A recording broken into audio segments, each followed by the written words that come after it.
What's Thank good? you, the gingerbread man from the mountains, as I would say, What's the up? young Tomazi. Thank you for being on the Unmapped show here. So I know you've only listened to one episode, which is what you said before I started the recording. But it's changed a lot since the beginning. So what I do, generally speaking, is I talk about anything from education to upbringing, culture, current events, to passions. And you always came to mind for when I started this show for someone who really stands out in terms of the decisions they've made in college. But before we get into all of that, I want to go straight into kind of high school background. Where you grew up, where you started, your upbringing through high school, upcoming to your college decision to go to Stony Brook University, because I was with you freshman year, so I know you went there. Yeah, So going to Stony Brook University, and then we'll go more into after you got here.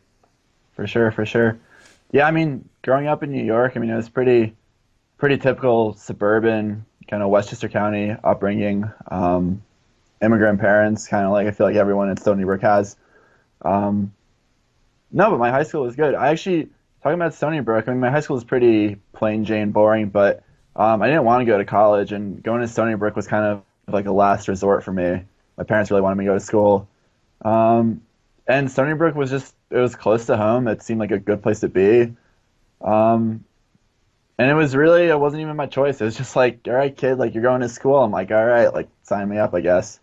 Um, but yeah, that's how I made it to Stony Brook. And, um, man, would I have regretted it if I didn't go, looking back. I mean, just like the memories making, like we made that freshman year. Um, Yeah, yeah. freshman year was quite a time, quite a time. I'll never forget. Like I will never forget that one year of my life. And it's crazy to think like what was that like almost 3 years, almost 4 years ago at this point. It's Yeah, just man. yeah, yeah, it's crazy. Um, but yeah, it kind of just happened by chance that I like went to Stony Brook and ended up in a room 202 with like some of the best people I ever met. So yeah, I'll never forget that. So even from high school, before you even were thinking of college, you already knew that you kind of didn't want to go to college. So that was like pushed on you, not pushed on you, but like kind of your parents kind of persuaded you to kind of go to college and made that decision more for you than you for yourself.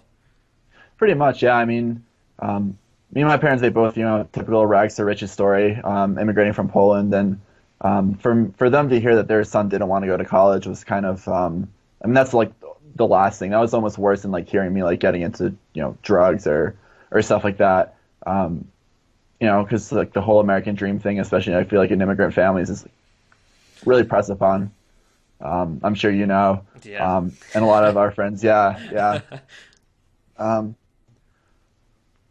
So I just thought I was, like a rebellious little 17-year-old that really wanted to go into the military and just not like follow the system or whatever.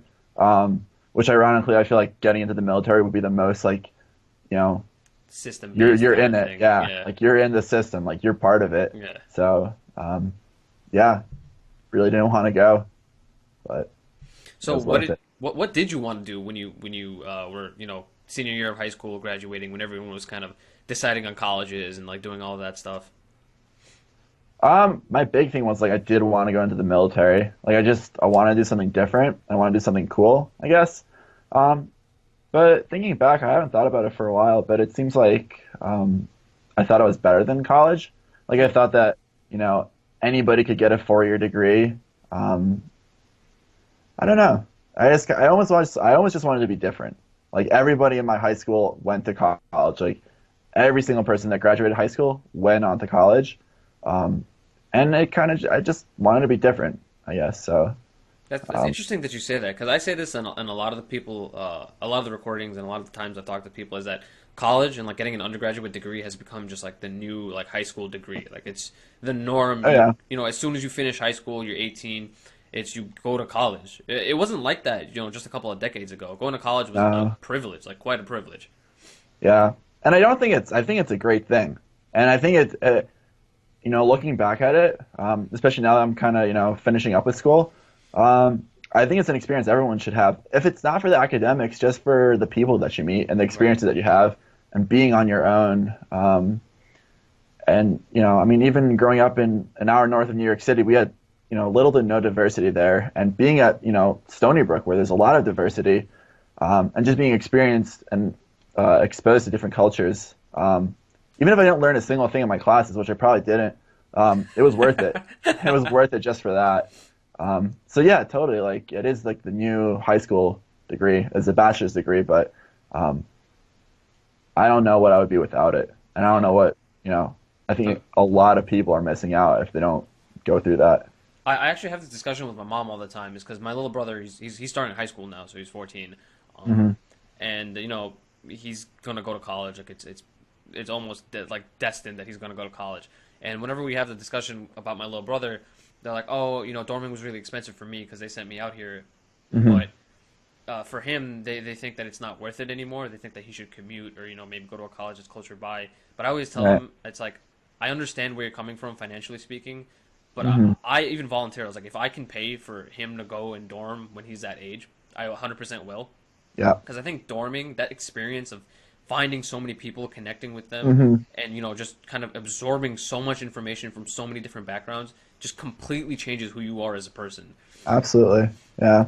And looking back, I mean, I didn't, I wasn't stoked on living at the dorms at Stony Brook, and even at the dorms here in Utah. I really didn't like living there. I felt like I kind of felt isolated. Um, but being so isolated from, like your surroundings, you become so close with the people that you are with. And I do miss that. I know you guys still live on campus, but I live off campus now. And you really, it's a noticeable difference in the community. Like there isn't just like it's a neighborhood. Hmm. There's families that live in my neighborhood. It's not that kind of community that we really had, at the dorms. So yeah, I mean, um, the dorms, like living with a group of like-minded or even not like-minded people, just Same age, people that are just yeah, like in the same predicament as you. and the Like all of us are from like all from these different backgrounds. Like Alex is a really right, good example. Like his life is yeah, so goddamn different, I but know, he's in the same boat as us, like the same school, doing the same kind of things. right, So right, that commonality brings you together and kind of forms this kind of camaraderie between all hmm, of you. yeah. And I do feel like, with our situation, the OG 202, squad. I mean, there was some chemistry going on, and it's kind of like I think that was almost unique. I don't want to sound like all high and mighty, but like we had a good thing going, and it was cool. Yeah, like I mean, I would have, um, I like, I had all white friends in high school, like, and there was only like white people pretty much that went to my high school, and so just that was an experience, and just something different. But the dynamic was incredible. Just being thrown into a room together and just making it work. Yeah, Yeah, it's there is some definitely cool. interesting, and I think that's a really big factor is the diversity.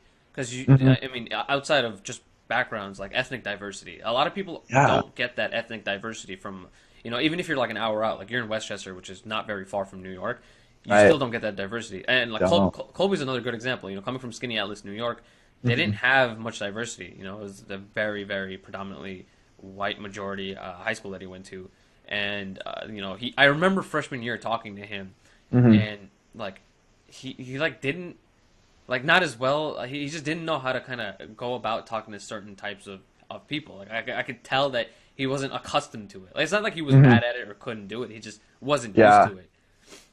yeah, and you almost can't fault people like that. And if you think it's noticeable, with people from like upstate New York, in Utah, it's a lot worse. It's a lot worse. I mean, it's a That's different a nice place out pun. here, man. No, it's a lot different.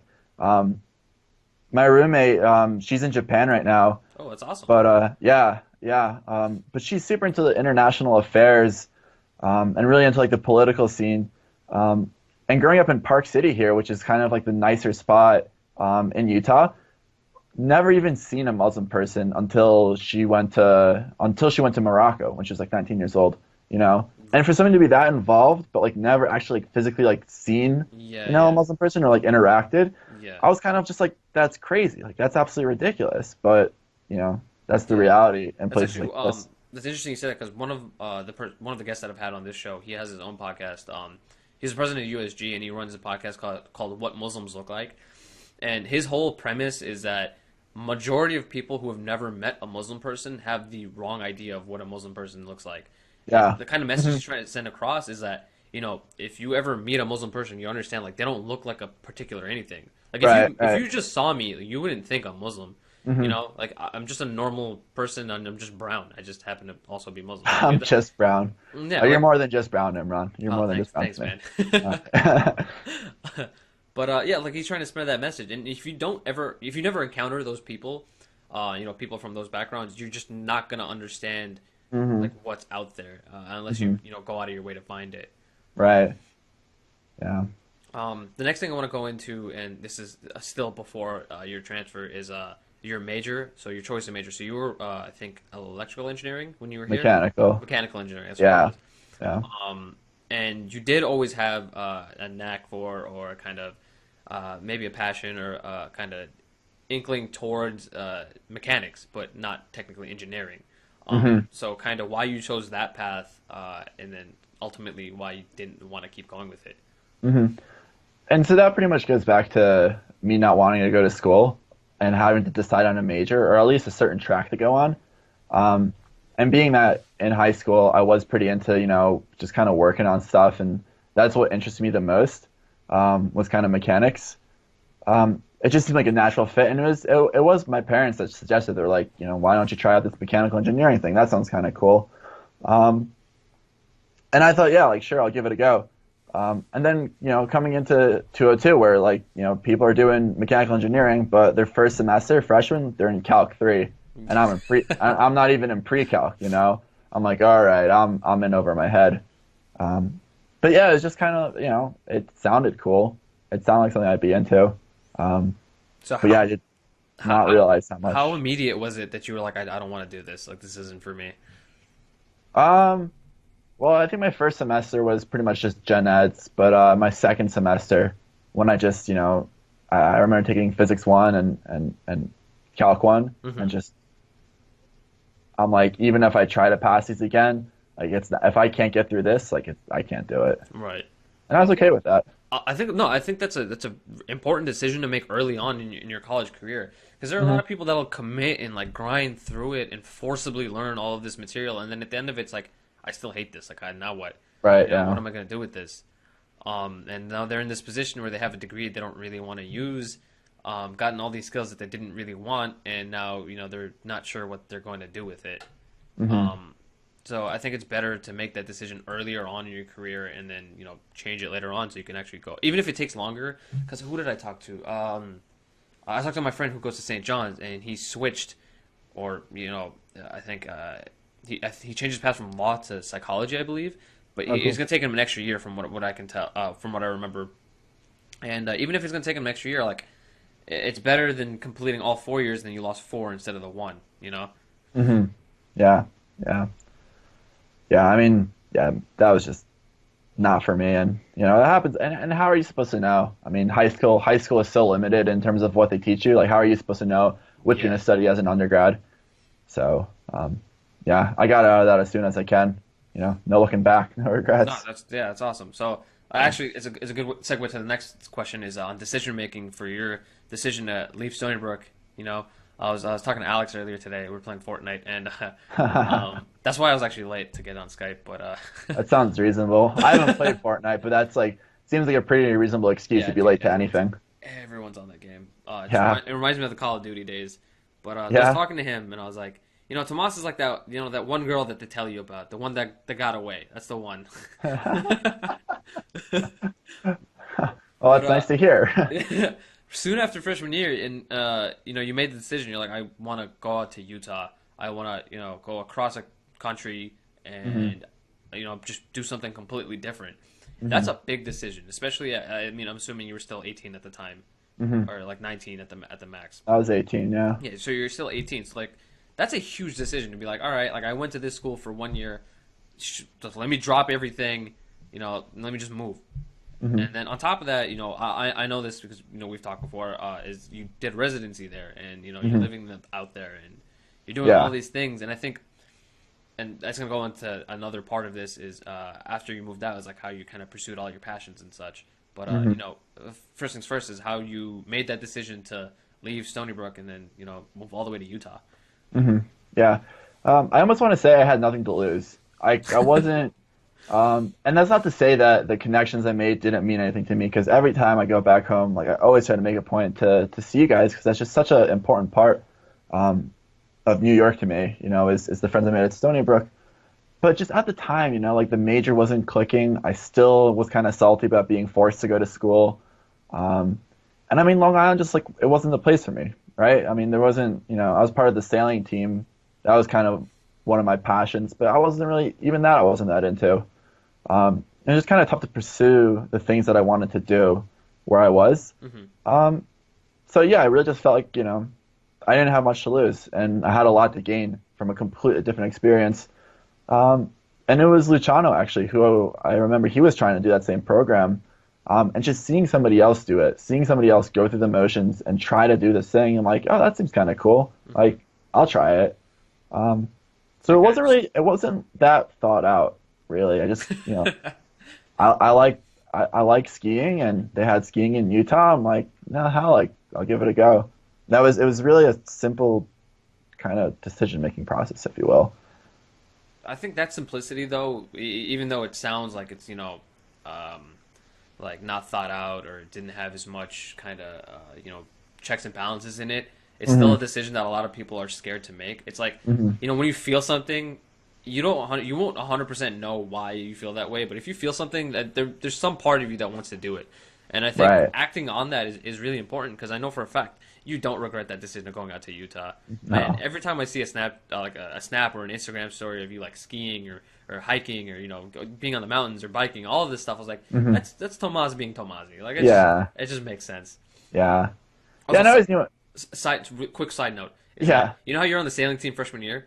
right. They still have the picture of. I think you guys won a trophy that freshman year, or like you Uh-huh. guys won something. They have a picture of you in the wreck, and like you stand out so well amongst the crowd of people that are on the sailing team. That picture has been in the wreck all 4 years. You got to send me that picture, because I think I know what you're talking about, but I want to be, I need that. I want to It's see you that. like taking a knee, and your calves just look gigantic, like absolutely gigantic, and everyone else on the team is like, "Yep, that's the reason we won." What's with you and my calves? I feel like you always comment. You're like, Yo, because your calves, calves make no calves. sense. Your calves are gigantic. You don't from a bodybuilder, like someone who lifts perspectives, you don't understand like how much we I wear just, calves. just ride my bike a lot, man. I just ride my bike. Okay, this is funny. This is really random, but one of the guests I had on, he's pro. I'm sorry, amateur physique competitor. Hmm. He worked at one of the gyms that I worked at. He actually tore or like caused his knee injury. I think it was an MCL? MCL tear, I think. Yeah. But one of the reasons why he caused so much pressure on his knee was because he was doing extremely heavy calf races with like Oh. eight plates. So that's how you know people who bodybuild and lift and like compete, they really want those calves, Tomas. It's genetics, man. That's a tangent on calves, but Right, yeah. I'll cut that out. going back to like you going out to Utah and stuff is Hmm. so after you went out there, what did you start pursuing in terms of college and like clubs outside of that? Yeah, so major wise, I kind of transitioned into a little hippie phase of mine. Oh, nice. Yeah, where I started, at first I tried to go with mechanical engineering. So my first semester, I was doing calculus, chemistry, and physics, which for me was just an overload. That was too much. And I realized like, okay, like I'm not meant to do this. So I segued into environmental studies. And I'm not going to major in that anymore. I'm going to minor in it, just because, my priorities have changed and my interests have changed. Um, and just kind of growing up. Um, but I mean, like my biggest thing was skiing. Like I just wanted to ski all the time. So just got in with a good group of people, all from the East Coast actually, that moved out to Utah, and we got season passes to one of the mountains here, and that was kind of like the definitive experience, of being in Utah is skiing, like for real. It's a big deal. So um, How often do you ski on a weekly basis now, or like on a monthly basis? I'd say, but it's probably better like to uh, plan it. no, I mean weekly it depends, but like I try to go if there's good snow, like three, 4 times a week. Oh my God, Um, really? I mean, yeah, my commitment to school is a lot less than most people, so that kind of helps out. Um, no, but what we'll do is, If we're really pressed for time, we'll get up, early in the morning and go skiing before school or work. So usually wake up by like 4 in the morning, be skiing by 6, and just get in a couple laps before class or school. So that kind of helps out with, you know, finding time to do that. That is such commitment. You wake up at 4 a.m. to go skiing. That's I mean, not outrageous. not not every week, but it But has. still, just the fact that every once in a while you'll be like, I want to get up at 4 a.m. to go do this. I want to It's go. fun. It's fun, man. It's beautiful being up in the mountains, and seeing the sunrise. It's a spiritual experience. It is spiritual. I believe it. I believe it. Yeah, Um, yeah. that's another thing I want to go into is you're kind of you have this passion for nature, in my opinion. Mountain climbing, rock climbing, biking, skiing, Hmm. all of this stuff. Um, and one of the big factors of you moving out to Utah, was the fact that you could do that. Um, like, do you ever see yourself doing anything with that in terms of? I don't know where I was going with this question, to be honest. Like, did you ever? Okay, did you ever dream a dream? Or you dream the thing Colby Did says. I, yeah, yeah. Did you ever dream a dream where you dreamed about? I completely No, lost my railing on that question. Okay, I'm gonna start over. that's All cool. right. So I know from high school on, you were on a lot of the teams. You were on track. You Hmm. did sports. You did sailing, skiing, and all this stuff. So all of these passions that you've had in terms of sports and athletics, have you ever considered, that in more of a professional kind of aspect of it, or doing something more than just a hobby? That's what I wanted to Yeah, say, but I couldn't say it and out loud. I kind of felt that. I kind of felt that. Because I absolutely have thought about that. The more time I spend in school, almost the more I realize this. No matter what my major is, it's just a career in academia or even like a professional career. Um, you know, in an office. It's kind of cliche to say like I don't want an office job, but it's just the more I spend time in school, the more I realize like that's not really what makes me tick. Like I'm not really that excited by that, but I am really excited about skiing and all this stuff and actually learning about it. Um, so ideally, yeah, I'd love to get in, somehow, make that a career of mine, skiing or biking, um, in a way that doesn't entail me being, 50 years old and working at a retail store, for $10 an hour or whatever. Um, so yeah, it's definitely more than a hobby, Hmm. but making that transition from hobby to career, it's kind of daunting. Um, I mean, something. I think two good examples are the founders of Patagonia and Mhm. Cliff Bar. Both of those people, they're on How I Built This. This is another podcast that I always listen to. Both those founders are like avid like rock climbers and like mountain bikers. Yeah, So the founder of Cliff Bar was a avid mountain biker, which is why the logo on the Cliff Bar is a mountain biker. And then Patagonia, he was a rock climber. yeah. So But the company that I work for now, Yvon Chouinard, who started Patagonia, yeah, he yeah. started this company before, Oh, it's awesome. Black Diamond. Yeah, so he started that and then sold it and moved on to Patagonia. But um, it's almost like kind of daunting, like these are the giants that came before you, right? Yeah, Like yeah. this is who you're up against. So But those two people, when I listened to the podcast, and what they had said, it was like, yeah, we were just pursuing our passions, and we realized like there was this one thing that like we didn't have, so we wanted to fill that up, and we wanted to kind of be the supplier of that. For hmm Patagonia, it was he didn't like the equipment. hmm I think rock climbing equipment back in the day was that it was like a one-time use thing, hmm and usually it wouldn't be the best quality. So you wanted to make like extremely good quality equipment that you could constantly use, which is hmm something Patagonia still does today. Is extremely sustainable clothing or equipment. Um, you know, they have that whole thing where if you buy clothes from them, it's like lifetime guaranteed. Like they'll yeah, repair it. And then for Cliff Bars, it was like we don't have a snack or sustenance that'll keep us going for long enough. And he made this kind of like protein bar that would just be longer lasting. right. And taste good. Yeah, yeah. Like I mean, yeah, I mean, I've eaten those, and there's some garbage that they come out with. Not Cliff Bar, but just in general, those energy supplements or whatever. Yeah, There's yeah. some trash. So you never Uh, know like what you're gonna end up doing. yeah, yeah, definitely. I almost wouldn't want to start a business though. Now it just seems not that it's gonna suck the soul away from it, but um, I don't know. Be cool doing something other than just selling stuff, you know. Yeah, yeah. I think, I mean, it's not the selling part that's the important aspect of that. I think it's the fact that it's like I think they didn't make it for the selling purposes.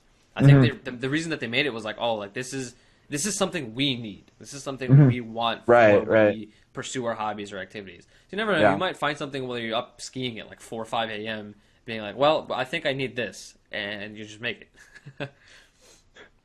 Coffee that doesn't make you shit, that's for sure. Yeah, I don't know why. There's that happens to me That would all the help. time.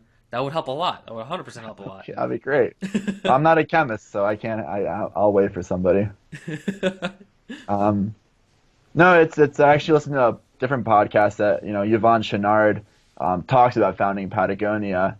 And yeah, he talked about like when he was 15 years old, just moved across the country, discovered mountains, and his goals. Yeah, it wasn't to sell stuff, it wasn't to make money. It was um, to his biggest thing is implement solutions to the environmental crisis. Like that's his big thing. Yeah. And he just happens to make really cool stuff. So His yeah, company is you're also really interesting. The structure of his company is like none other.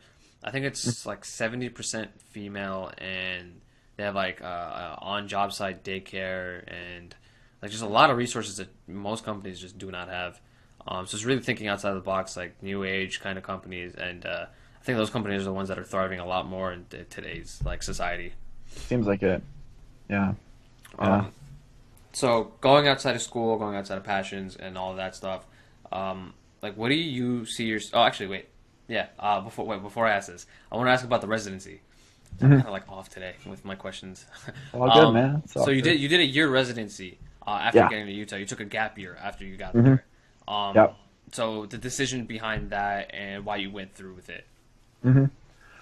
So it was kind of, oh, my light's about to, my light was about to come crashing down on the computer. You saved it. Um, I know it's probably gonna happen again.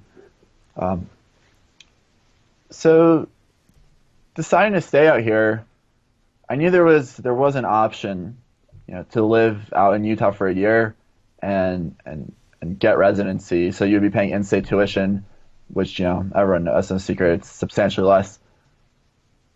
And a lot of my friends would do it their first year. They would pay out-of-state tuition, and then they would go on, and that one year would count towards getting in-state tuition. That's how the program worked. You would live in the state for a year, and then get in-state tuition.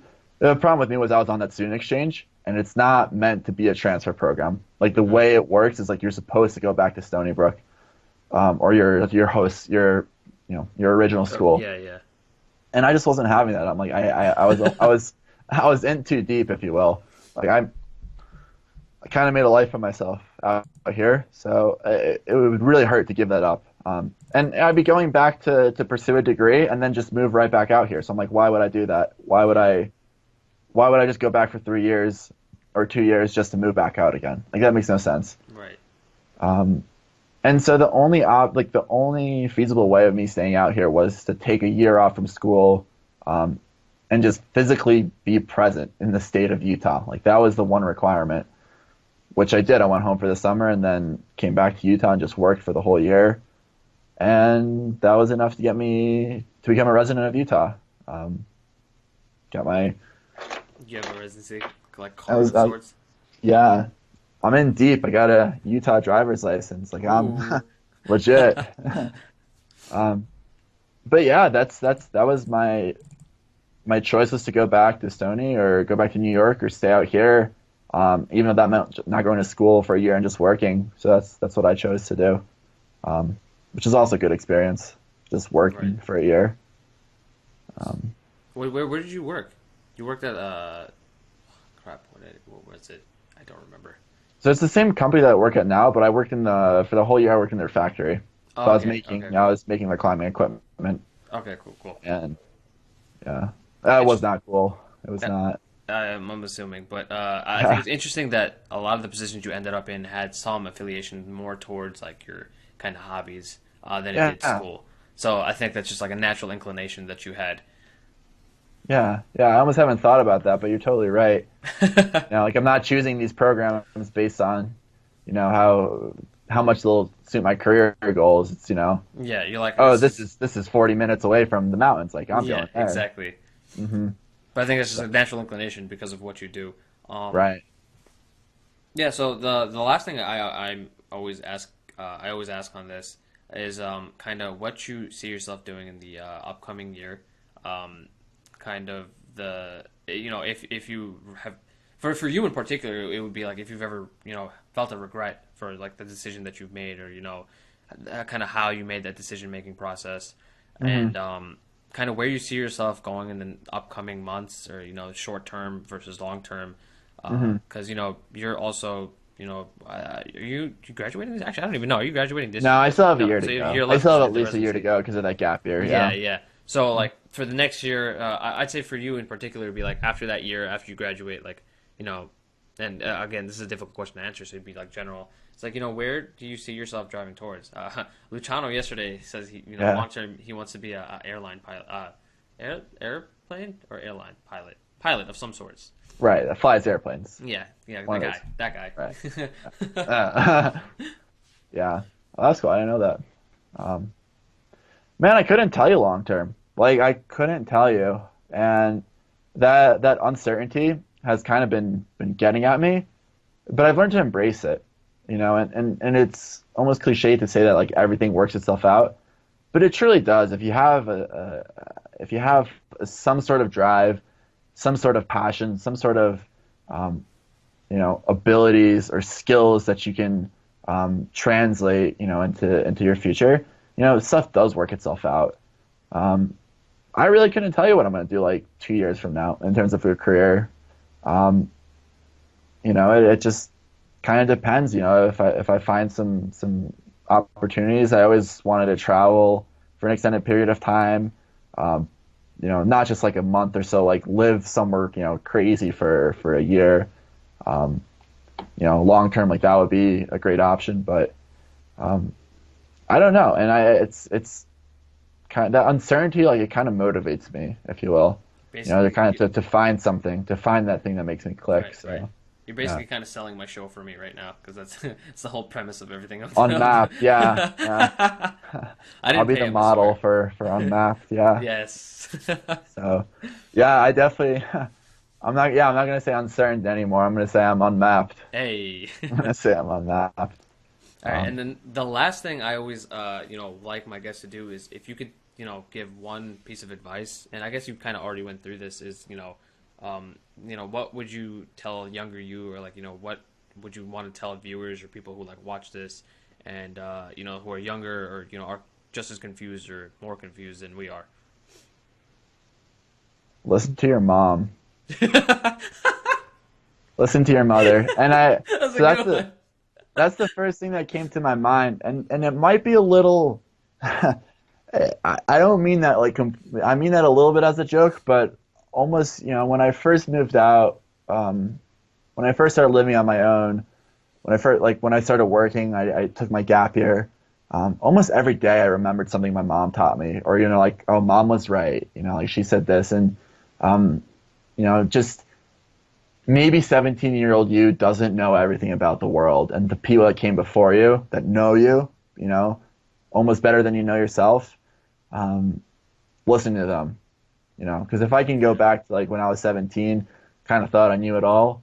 Um, Man, I couldn't have been further from the truth. I had no clue 100%, what was going on. 100%, man.